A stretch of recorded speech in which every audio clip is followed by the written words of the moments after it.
మనము ఇంకొక అసలైన విషయాన్ని తెలుసుకుందాం. చాలా గమ్మత్తుగా ఉంటుంది. ఈ సృష్టి అనేది చాలా చిన్నది. ఒక రకంగా చెప్పాలంటే ఈ పంచభూతాలు కూడా చాలా చిన్నవే. సృష్టి చేయడం అంత పెద్ద విషయం కాదు.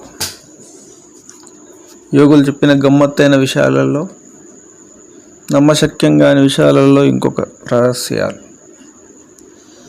ఒక సినిమా డైరెక్టర్ ఒక సినిమా తీయగలుగుతాడు, అదొక సృష్టి కదా. మనం నిద్రపోయినప్పుడు కళ్ళలో కూడా ఒక సృష్టి చేయగలుగుతాం. సృష్టి అనేది చాలా చిన్నది, పంచభూతాలతో నిర్మితమైనటువంటిది వాళ్ళ దృష్టిలో. బ్రహ్మ కూడా సృష్టి చేస్తుండు, బ్రహ్మ కూడా చిన్నోడే అంటారు వాళ్ళు చివరికి, అతన్ని కూడా. మరి అసలైంది ఏంది ఈ ప్రపంచంలో?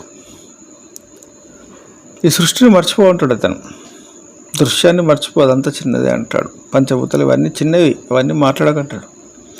మరి ఏది నిజము, ఏది ఏమిటి అంటే, నువ్వెందుకు గ్రహాల గురించి, ఋషుల గురించి, ప్రపంచం గురించి మాట్లాడుతున్నావు బాబు అంటాడు. మనకు మైండ్ పనిచేయదు, ఎందుకంటే మైండ్ కూడా చిన్నదే కదా, అందులో భాగమే కదా సృష్టిలో ఉంది. మరి నువ్వు సృష్టికి పక్కకు జరిగి మాట్లాడంటాడు ఆయన. సృష్టికి పక్కకు జరిగి మాట్లాడడం ఏంటి? అవును, నువ్వు పక్కకు జరిగి మాట్లాడు, సృష్టికి ఆవల ఉండు. అసలు ఈ సృష్టి లేని సమయంలో ఒకనొక స్థితి ఉండే. ఆ స్థితిలో ఏముండే? చైతన్యం.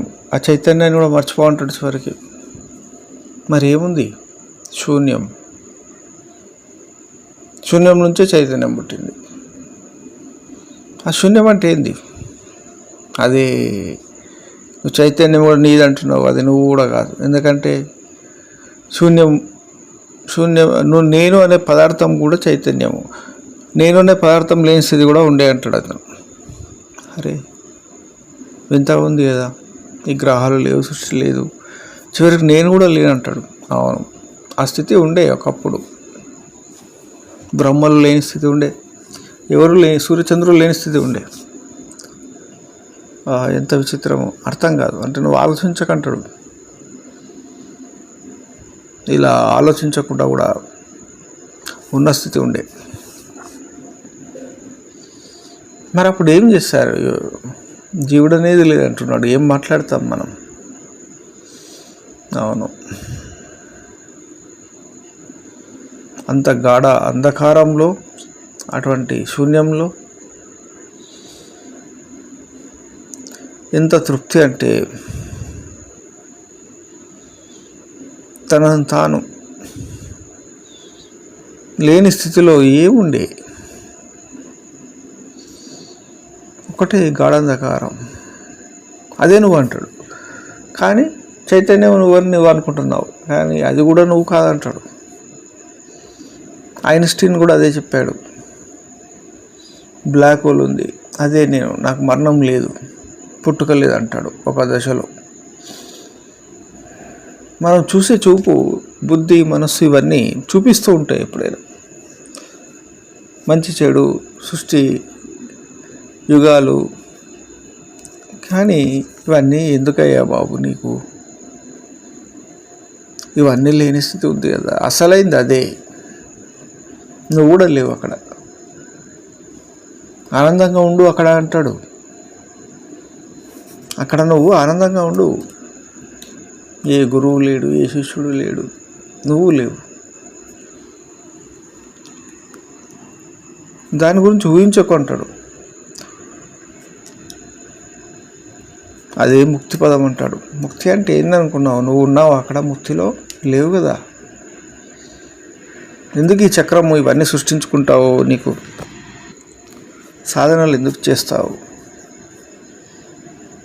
నీ మనసును జయించాలి, శరీరాన్ని జయించాలని ఎందుకు అనుకుంటావు? ఏమీ లేదు, సాధన కూడా లేదంటాడు అక్కడ. పైలోకాలు, కింది లోకాలు, నక్షత్ర మండలం ఏమీ లేదంటాడు. అతను చూస్తే ఎలా ఉంటాడంటే, ఈ విషయం చెప్పి నవ్వుతూ ఉంటాడు. చాలా పొడవైన వ్యక్తి. నేను దర్శించిన ఆ యోగి ఒక బండ పైన పడుకొని, బట్టలు కూడా లేవు, నవ్వుతూ ఉన్నాడు. అంత చలి లోపల ఆకాశం దిక్కు చూస్తాడు, చూడడు, అంతా చూస్తాడు. ఇదంతా ఏమి లేదంటాడు, నాకేం కనిపిస్తలేదంటాడు. నాకు నేనే కనిపిస్తలేను. నీకెంతో మాట్లాడుతున్నానంటే నేను నీకు చెప్పడం లేదంటాడు ఆయన. వాస్తవం మాట్లాడుకుంటున్నా అంటాడు.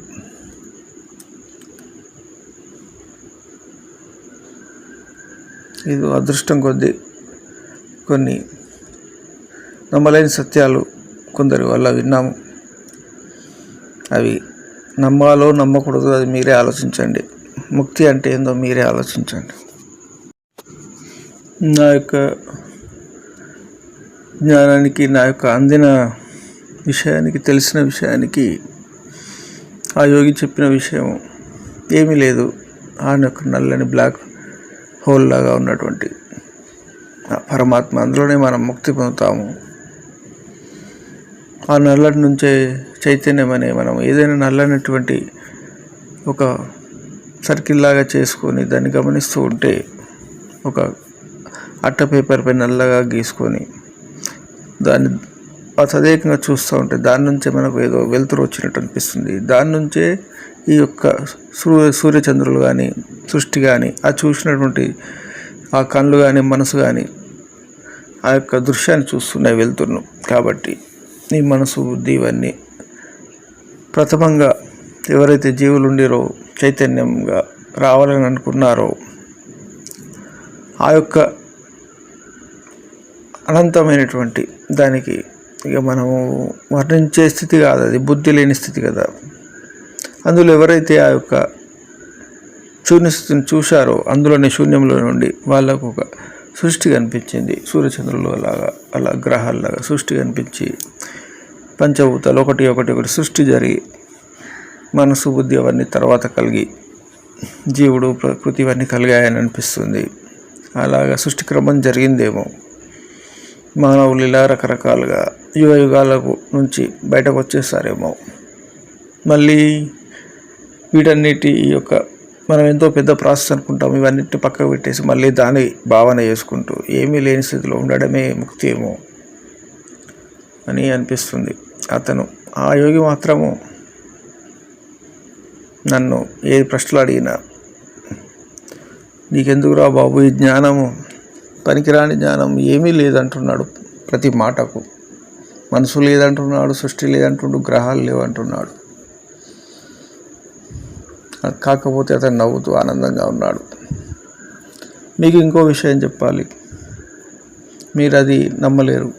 కాకపోతే నేను దర్శించాను కాబట్టి, ఆ యోగి హిమాలయాల్లో కొద్దిసేపు అయిన తర్వాత మళ్ళీ అక్కడ కనిపించలేదు. నేను కొన్ని రోజులు అక్కడ తిరిగాను, మరి ఎప్పుడూ కనిపించలేదు. మనం బుద్ధితోటి లీలలు, గొప్ప విషయాలు ఆలోచించడం కూడా వ్యర్థమే. ఎందుకంటే ఏమీ లేని స్థితికి ఇలా మనం సబ్జెక్టు డిస్కస్ చేసుకోవడం కూడా ఏదో ఉందనుకొని చేసుకోవడం తప్ప మాట్లాడే స్థితి కూడా కాదు ముక్తి గురించి మాట్లాడాలంటే.